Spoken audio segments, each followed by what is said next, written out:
नमस्ते बच्चों। पिछले वीडियो में मातृभूमि कविता का अर्थ समझा था, भाव समझा था। आज के इस वीडियो में हम पाठ में आए सभी प्रश्नों के उत्तर की चर्चा करेंगे। उसके बाद हम कुछ और संभावित प्रश्नों के उत्तर पर भी विचार करेंगे। हम चाहते हैं कि इस चर्चा के बाद आपको सभी प्रश्नों के जवाब मिल जाएं। तो पहले आता है मेरी समझ से क। सही उत्तर के सामने तारा बनाइए। हिंद महासागर के लिए कविता में कौन सा शब्द आया है? उत्तर होगा सिंधु। मातृभूमि कविता में मुख्य रूप से उत्तर होगा भारत की प्रशंसा की गई है। ख। बच्चों, आप अपनी कक्षा में अपने मित्रों के साथ चर्चा कीजिए और बताइएगा कि आपने इस उत्तर को क्यों चुना। अगला, मिलकर करें मिलान। इसमें एक तरफ शब्द दिए हैं और दूसरी तरफ अर्थ दिए हैं या संदर्भ दिए हैं। पहला शब्द है हिमालय। भारत की उत्तरी सीमा पर फैली पर्वतमाला। त्रिवेणी, 3 नदियों की मिली हुई धारा। मलय पवन, दक्षिणी भारत के मलय पर्वत से चलने वाली सुगंधित वायु। सिंधु, समुद्र, एक नदी का नाम। गंगा यमुना, भारत की प्रसिद्ध नदियां। रघुपति, श्री रामचंद्र का एक नाम।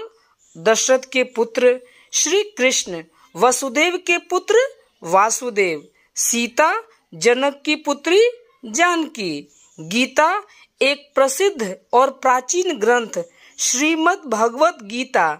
इसमें वे प्रश्न और उत्तर संवाद है जो महाभारत में श्री कृष्ण और अर्जुन के बीच हुए थे। गौतम बुद्ध, एक प्रसिद्ध महापुरुष, बौद्ध धर्म के प्रवर्तक।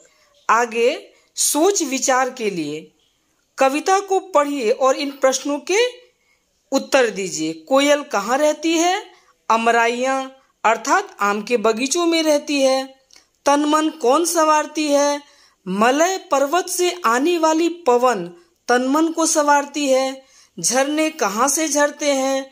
झरने भारत के पर्वतीय क्षेत्रों से झरते हैं। श्री कृष्ण ने क्या सुनाया था? तो श्री कृष्ण ने गीता का उपदेश सुनाया था। गौतम ने किसका यश बढ़ाया? तो गौतम बुद्ध ने भारत माता का यश विश्व में बढ़ाया था। आगे, नदियां लहर रही हैं, पग पग छहर रही हैं। प्रश्न है कहाँ कहाँ छटा छहर रही है? तो इसका उत्तर होगा कदम कदम पर छटा छहर रही है। अगला प्रश्न है किसका पानी लहर रहा है? तो नदियों का पानी लहर रहा है। आगे है कविता की रचना। गंगा यमुन त्रिवेणी, नदियां लहर रही है। इसमें यमुन शब्द यमुना नदी के लिए आया है। तो यहाँ बताया जा रहा है कि कई बार कवि कविता की लय और सुंदरता को बढ़ाने के लिए शब्दों को थोड़ा बदल देते हैं। मिलान, स्तंभ 1 में कविता की कुछ पंक्तियां हैं और स्तंभ 2 में उसके अर्थ हैं। वह जन्मभूमि मेरी, वह मातृभूमि मेरी। इसका अर्थ है मैंने उस भूमि पर जन्म लिया है, वह भूमि मेरी माँ के समान है। चिड़ियाँ चहक रही हैं हो मस्त झाड़ियों में। इसका अर्थ है वहाँ की जलवायु इतनी सुखदायी है कि पक्षी पेड़ पौधों के बीच प्रसन्नता से गीत गा रहे हैं। अमराइयाँ घनी है, कोयल पुकारती है।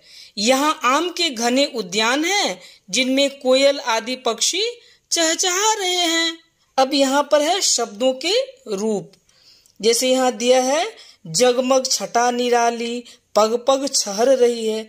तो पग पग ऐसे 2 बार आया है, तो इसका अर्थ होता है, एक निश्चित अर्थ होता है। ऐसे शब्द आते हैं तो इसका अर्थ हो जाता है हर कदम पर। पग पग यानी हर कदम पर। तो ऐसे भी कुछ शब्द हैं जैसे घर घर, प्रत्येक घर, बाल बाल मतलब थोड़े से के लिए। मैं उस दुर्घटना से बाल बाल बच गया, मतलब थोड़े से के लिए बच गया। सांस सांस मतलब प्रत्येक सांस। देश देश मतलब हर एक देश। पर्वत पर्वत तो हर एक पर्वत, ये अर्थ होगा। अब ख में है वह युद्ध भूमि मेरी, वह बुद्ध भूमि मेरी। तो ऐसे भूमि लगाकर आपको शब्द जोड़ना है, इन बादलों में आपको लिखना है। जैसे देव से देव में लगा दीजिए देव, आगे देव भूमि, भारत भूमि, जन्म भूमि, कर्म भूमि, कर्तव्य भूमि, ऐसे कई शब्द आप बना सकते हैं। अब कुछ शब्द ऐसे होते हैं जिनमें थोड़ी सी भिन्नता है, जैसे थोड़ा भिन्न थोड़ा समान। जैसे ये पंक्ति है, जग को दया सिखाई, जग को दिया दिखाया। अब देखिए यहाँ दया और दिया थोड़ा सा अंतर है, लेकिन अर्थ बिल्कुल अलग हो जाता है। ऐसे और भी शब्द हैं, आप पता लगाइए। जैसे कुल, कुल, वश, वंश, ऐसे बहुत सारे आपको शब्द मिलेंगे जिसमें थोड़ा सा पवन, पावन, ऐसे बहुत से शब्द आप बता सकते हैं। अब देखिए ये पंक्ति है, श्री कृष्ण ने सुनाई वंशी पुनीत गीता। वंशी का अर्थ होता है बांसुरी।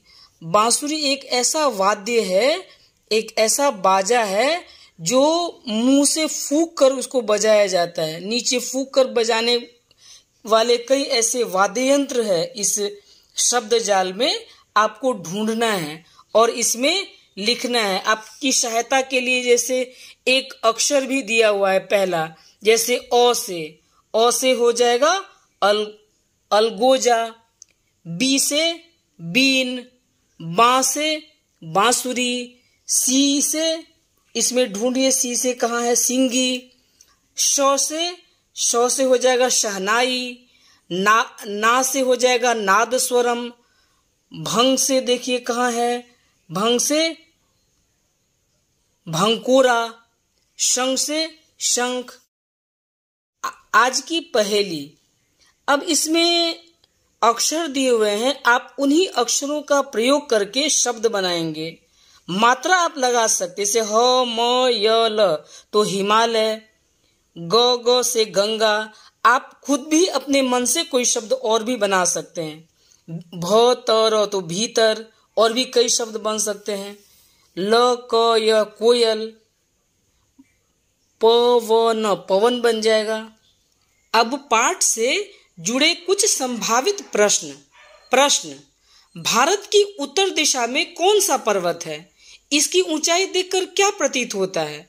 भारत की उत्तर दिशा में भारत का प्रहरी हिमालय पर्वत है। इसकी ऊंचाई देखकर ऐसा प्रतीत होता है कि मानो वह आकाश को चूम रहा हो। प्रश्न, भारत के दक्षिण में कौन सा महासागर है? वह भारत माँ के लिए क्या कार्य करता है? उत्तर, भारत के दक्षिण में चरण पखाड़ता हिंद महासागर है। उसे देखकर ऐसा लगता है जैसे भारत माता के पैरों के नीचे समुद्र निरंतर झूमता रहता है और मचलता रहता है। त्रिवेणी से किन नदियों की ओर संकेत है? उनके नाम लिखिए। तो त्रिवेणी से गंगा, यमुना और सरस्वती जैसी पवित्र नदियों की ओर कवि ने संकेत किया है। कवि ने भारत को अन्य किन नामों से पुकारा है?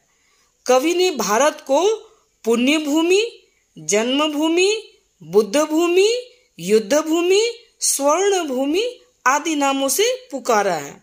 धन्यवाद बच्चों। जय हिंद।